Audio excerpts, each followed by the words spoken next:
Hi, this is Mike Spivey of the Spivey Consulting Group. It is Monday, March 15th, and I'm excited to have a friend and mentor with me, Jeff Chapman. Jeff and I have known each other for, I think, going on over 15 years. And despite his incredibly busy schedule, he's one of two people on the planet who I will turn to if I have a profound business issue, legal issue, life issue. I will text Jeff, and Jeff will always call me that day. When my father passed away, I was with someone, but Jeff was actually the first person. He somehow knew, and he was the first person, I can remember this, that called me. So Jeff and I are really close. We have vacation together, spent a lot of time together. I've learned so much from him. And I'm so thrilled to be able to share his experience, which is so broad and vast, with you all. Jeff graduated from Harvard Law School cum laude. He's an Iowa undergrad. From Harvard, he went to Vincent and Elkins, where I think in his 30s, he was the managing partner. Jeff's been for many years now with Gibson Dunn. At Gibson, he's the co-chair of their global mergers and acquisition practice group. Jeff has been on the president's advisory board of UT Southwestern Medical Center. He has been a distinguished speaker at his alma mater, Harvard Law. It was Dean Martha Minow who brought Jeff back to Harvard to speak. And I bring that up because we're trying to get Martha on our podcast, so maybe Jeff can help there. But speaking of help, I can't think of maybe one or two other people who have helped my career as much as Jeff has, who have such incredible career advice as much as Jeff is going to give us. And without further delay, let me hand it over to Jeff. Hey, Jeff, happy birthday, a day late. What are you, 50 now? Is that right? From your mouth to God's ear. I'm 63, Mike. 63. Yesterday was a Sunday and your birthday. How many work calls and emails did you do yesterday? I did 4 work calls, 4 or 5, and I don't know, maybe 100 emails. I always want to give people a sense of how busy someone at Biglaw, someone who's a partner, M&A, and I'm guessing 4 calls is incredibly light for you. What would a typical day be like for you as far as meetings, phone calls, emails? Well, it depends on how busy the market is. When the market is really busy, then I could do a dozen to 18 calls a day, several hundred emails.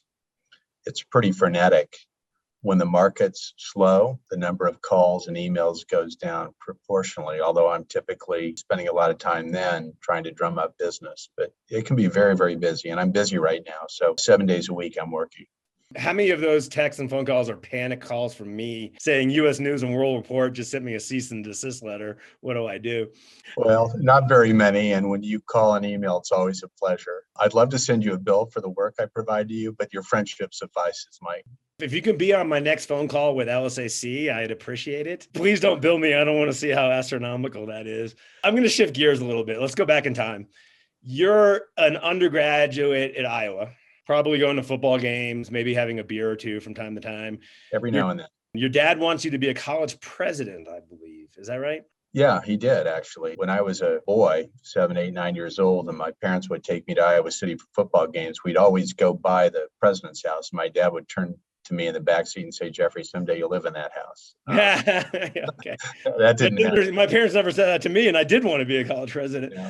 What made you, why law school? And as an interesting caveat side note for our listeners, they actually have to answer this question in interviews all the time now. I'm curious what made you interested in law.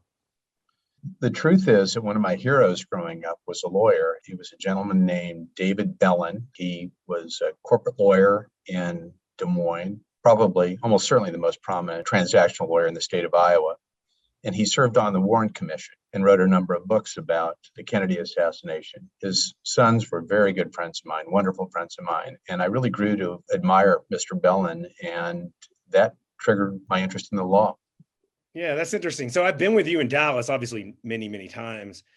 And we've driven around that area where Kennedy was assassinated. And you pointed out a lot of historical landmarks. Does that come from your relationship dating all the way back to that mentor of yours?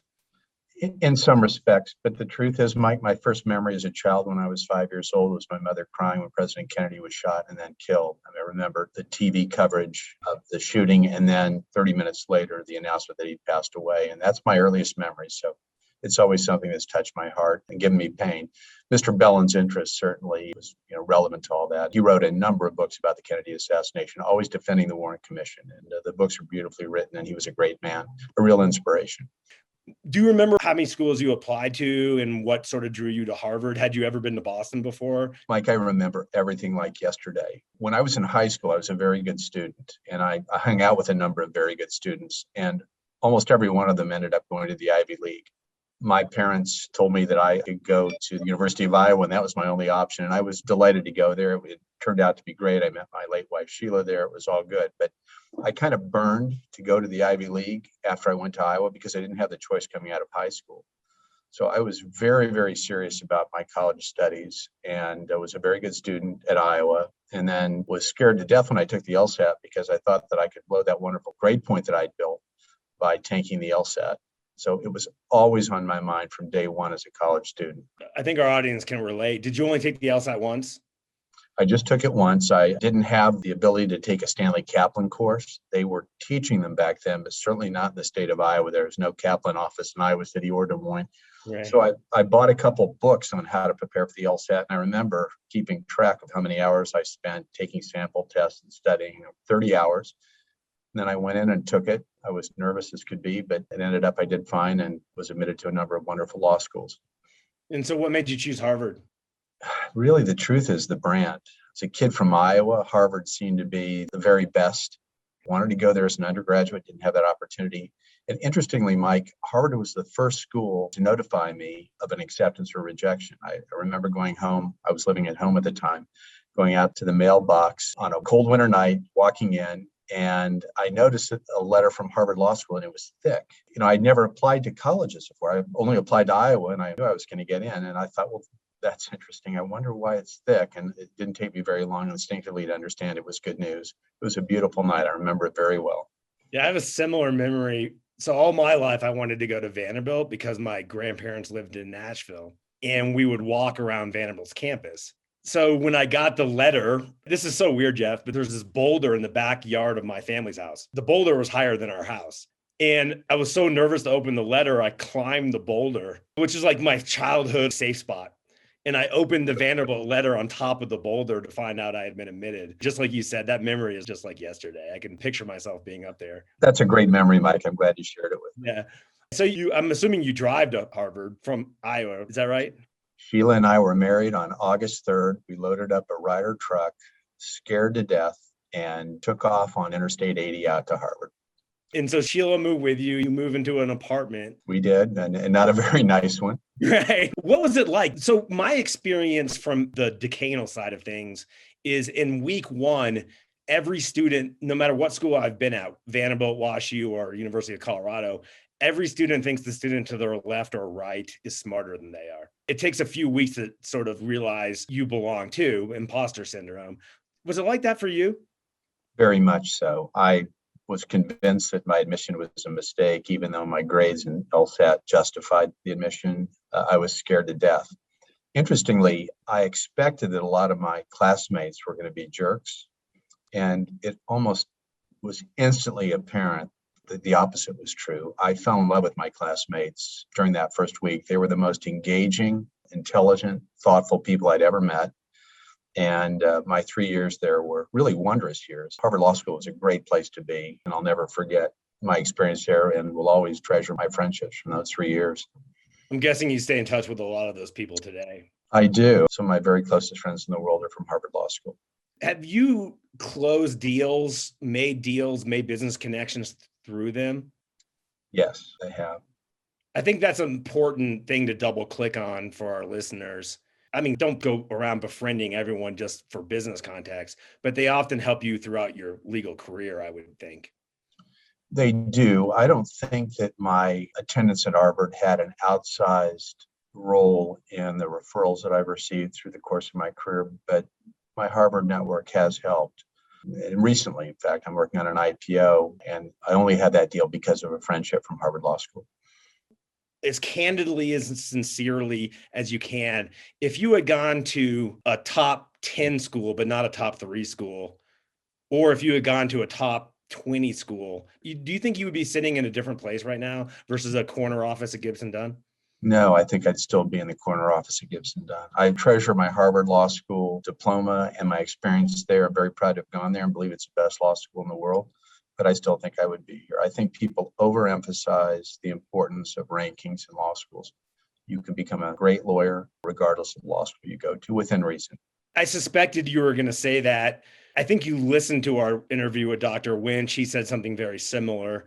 After your first job, people are interested in how you did in your first job. The way I think of rankings is if you go to a higher ranked school, maybe the starting gun for the marathon goes off 15 seconds quicker, but you're running a marathon and the rest of the race is how you run it, not when the gun goes off. Is that a good analogy?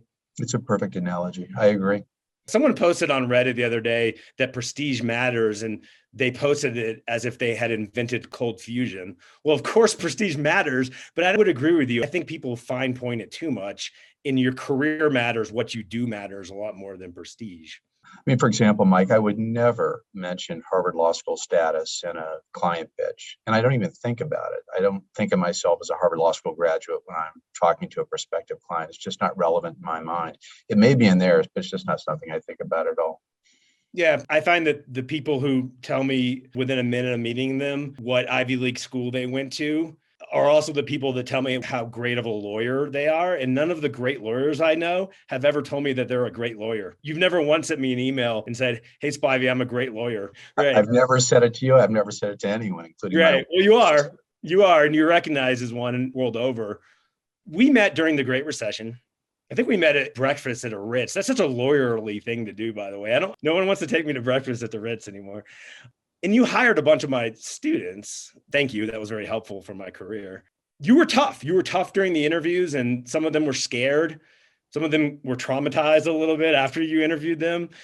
What were you looking for? And I guess let me approach it from two angles. What would excite you? What were the things that made you interested in a candidate? And then conversely, what were the things that were hard stop? No, I do not want to hire this person. I'm going to assume, for purposes of answering the question, that all the candidates we're talking about have great grades and are excellent students, strong intellect. The thing that often excites me the most, I like rags to riches stories. So I like people who have come from very little and have figured out a way to succeed despite having headwinds. So that's something that I'm always looking for. And that doesn't mean that I haven't hired kids from wealthy families before. I do that all the time. But I like my candidates to burn with ambition a bit. I want to feel that fire because what we do is really difficult. It is impossible to do well in big law without really working hard. I don't care how talented, how brilliant you are. You've got to have the willingness to kill yourself at times to succeed. So I really like that. The thing that turns me off the most is arrogance. In my own life, anytime I've been arrogant, I paid a price. It never pays to be arrogant. And when I see it in a law student, it's an immediate turnoff and typically a reason that I would say no.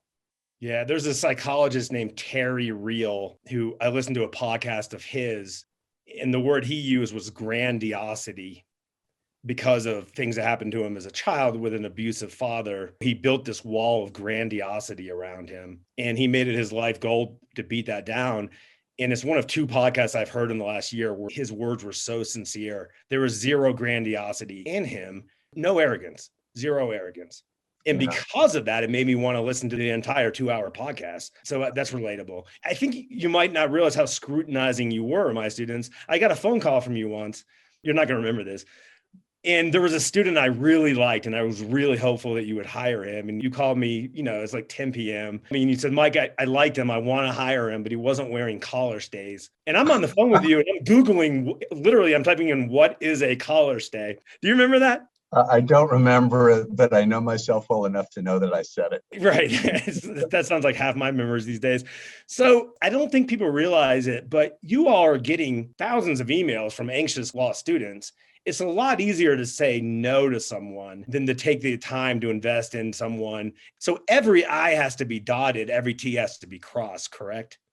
Yeah. On the other hand, no one is perfect and no interview is perfect. So I'm certainly forgiving at some level. Not the collar stay level. That's where. Well, although I will tell you, I had a summer associate a couple summers ago, and he's now one of my associates. And if he listens to this, he'll be smiling as he listens. And I went in a couple weeks after he started. I said, I know this is offensive, but I'm going to do it anyway. Here are a couple collars days. I want to show you how to use them. And he's worn them ever since. Okay, I'm not right now, but I still wear these. No one ever wears these buttons anymore, and I do wear the button shirt. You look just fine, Mike. Thanks, Jeff. Okay, so we turned to Reddit and we said, what are some questions to ask this person who's a world famous, prominent M&A lawyer, but also has done a lot of hiring in his career? And a lot of the questions seem to be centered on, would you be interested in someone from Harvard versus someone from a full scholarship called the Rubenstein from Chicago? And I'm guessing that doesn't even show up on your radar. Like, I'm guessing you don't get that parsed and nuanced. Or are you aware of scholarship names? Like Anna, our COO, who you've had dinner with, she received a Dillard at UVA, so she had a full scholarship. Does that kind of stuff pop to you, or is that off your radar? Unless getting a scholarship somehow suggests that that person is more qualified than another candidate, I can care less about scholarships, how you pay for law school. So you've been successful in your career, obviously. What did Harvard miss? Or not Harvard, but law schools in general. What do you think they miss as far as preparing for someone that you had to learn on your own? And what are they still missing today when you hire new associates? So I spent 3 years in Cambridge, and I think the thing that I took away more than anything was a set of intellectual skills, how to look at a fact pattern, analyze it, figure out issues and solutions. The substantive information that I learned during those 3 years faded quickly. That's true for most education. I would venture to say very few of my classmates remember much of the substantive information that they were taught at Harvard Law School. So for 3 years, it's a very rigorous intellectual exercise. I've often wondered whether it takes 3 years to learn to think like a lawyer. The truth is it doesn't. Most of those intellectual skills are taught and learned during the first year, and then the next 2 years are more about substance. I've wondered if perhaps there ought to be a more clinical approach to legal education those back 2 years than there is now. Now, I understand there's more clinical education now than there was 35, 40 years ago when I was at law school, but I still wonder if 3 years is too long unless you're focusing more on clinical aspects of education. Is there anything else you would change if you were to just be placed as a dean of a law school? If I were to, and I think I actually have done this, I think a school was looking for a dean and they called me and I nominated you. Do you remember that? It was when I was at WashU. Well, deep down, I'm interested, Mike. I've always wanted to go into education. At the age of 63, it's too late for me, but I should have listened to you. I'm not close enough to the specifics of legal education. No, I will say this. I follow what's happened at Harvard Law since I've left, and everything I see and hear indicates it has a better approach to education now than it did when I was there. Classes are smaller, the professors are more accessible, there's less of an adversarial tone in the class, and there's a greater focus on community service and service to underprivileged members of the population there used to be. So it's a better legal education than it used to be that I'm comfortable with. It makes sense. It makes sense that entities improve over time. Have law firms improved over time since you started? They've improved a lot. Law firms are run much better than they ever were before. I think they promote meritocracy and excellence more than they used to. They're better at client service than they used to be, and they're just overall much more effective than they used to be. I mean, a lot of law firms used to be gentlemen's clubs 50, 60 years ago, and no law firm can afford to be that way anymore. And by that, you mean it was like meeting for cigars and a drink, and you would employ the person you liked the most, or your book of clients would be built over people who looked like you and who acted like you? Is that sort of what you mean? Very much so. 60, 70 years ago, many law firms excluded women, any kind of minority. They were white gentlemen's clubs, and that's simply not the case anymore. Yeah. I have some questions from Reddit. But any final piece of advice about what it takes to be a good lawyer at a firm like you're at? Like, let me give you an example. I always tell our audience, if they're going to read 2 books, one of them should be Dale Carnegie's How to Make Friends and Influence People. I got it on my bookshelf. Exactly. Like having a conversation with you is like talking to the book. You don't know this, but when Anna and I were going to have dinner with you, I said, Anna, let's see how long it takes before Jeff talks about himself, because he's going to be asking us about ourselves. And I think it was like an hour and a half before I was able to ask about your children, which is really your innate personality. That's also Dale Carnegie 101, take interest in others. Is there anything like that you would recommend? Because law schools don't teach that, and law schools don't tell you, you're in sales. You're building a book of business. You and I went out for yogurt once with your daughter when she was young. She was like 12 or 13. And you were hitting up the poor 16-year-old after you bought the yogurt for us all. Where's your corporate headquarters? Who's your CEO? And, that poor kid had no idea. There's certainly an awful lot of rules of the road in your professional life, things to do and not do. And you're right. One of the things I do, I think naturally, but I think it works professionally, is I'm a lot more interested in the other guy than I am myself. The truth is that everyone's favorite subject is him or herself. I mean, my wife and I will go to dinner with people and I'll ask many, many questions and they'll seem to have a wonderful time. And we'll get in the car and Kim will say, well, they didn't really ask about us. And I'll say, yeah, wasn't it wonderful? We know that the other couple had a great time. The client perhaps had a great time and felt really important. And that, I think, is important in generating client relationships and generating trust in a lawyer, knowing that the lawyer cares more about the other guy than himself. Yeah. So I always think of that as EQ probably matters a little bit more even than IQ, even at the nuanced levels of Biglaw. Obviously, you have to have both. And you touched upon another thing that I've heard many lawyers say. There are days you have to sit down and grind all day long. Yeah. Today's one of them, Mike. I'm okay. starting early and I'm going to end late.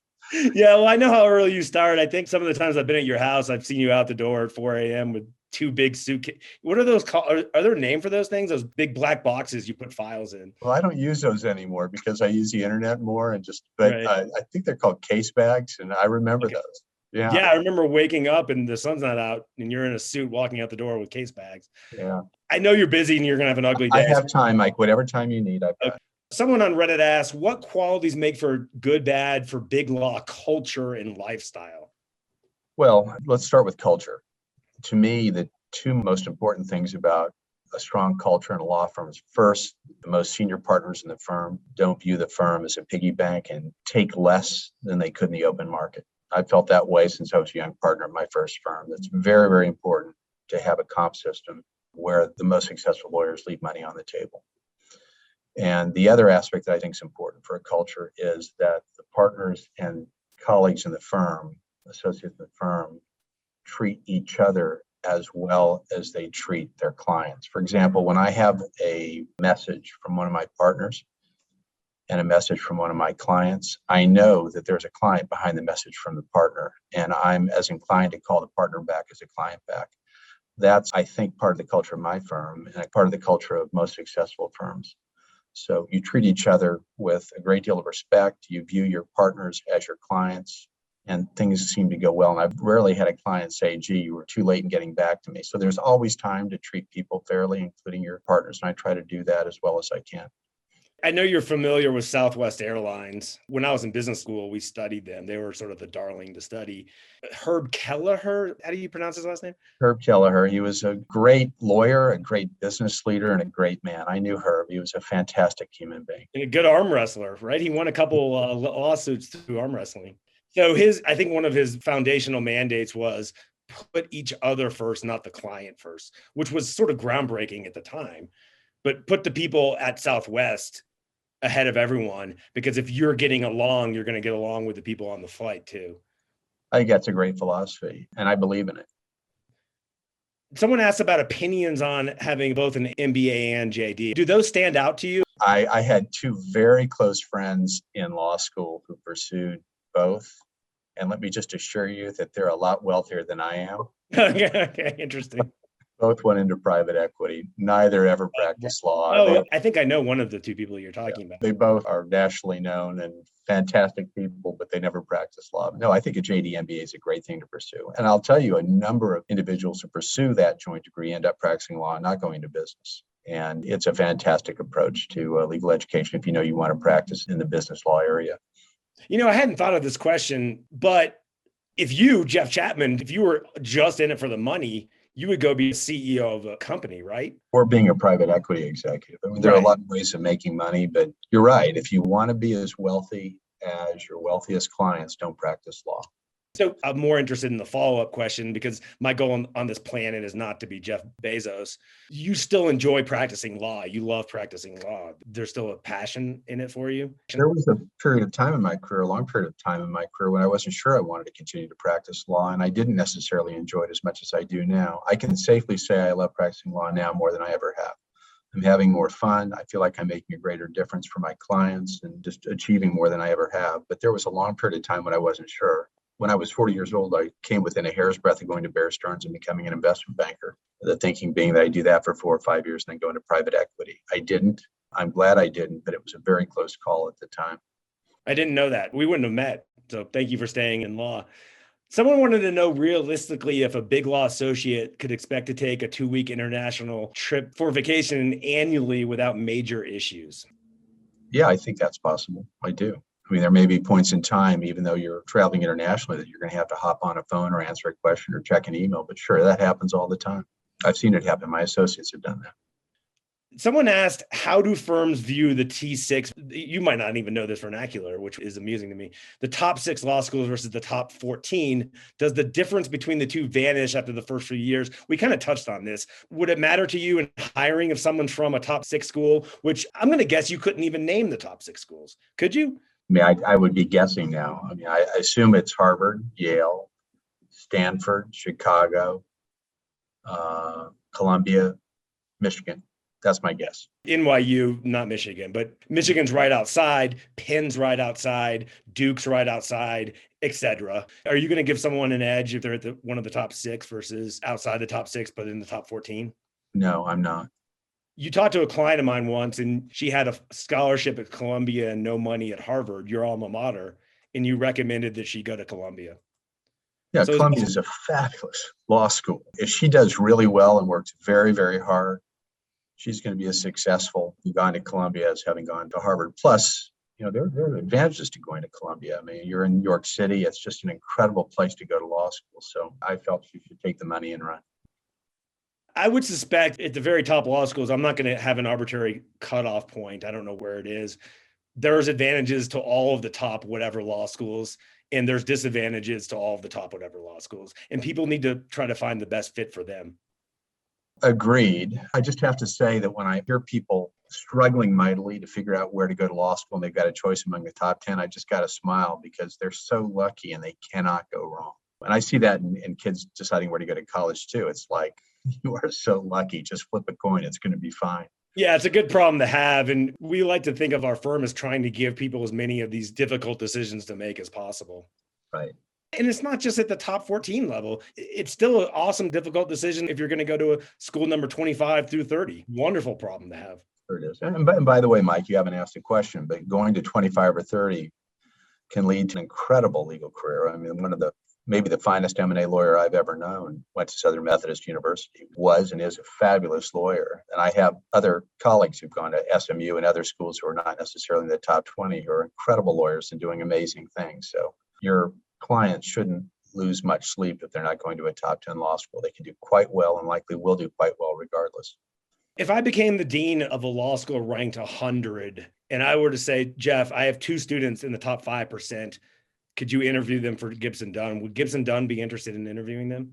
I think top 5% may not cut it. Top 2 or 3 individuals probably would. I think we talked to 25 or 30 schools at most, and they're almost all in the top 25 or 30 right in the rankings. When I was the Dean of Career Services at WashU, when we met, I reached out to the Central Intelligence Agency. I don't think people realize this, but they're at the cutting edge of intellectual property law. Yeah. So they agreed to meet with me. They had only hired historically in the top 10 law schools, and we were ranked number 17 or 18. So they agreed to meet with me, but I couldn't go to Langley. So we had to meet at a bar in DC.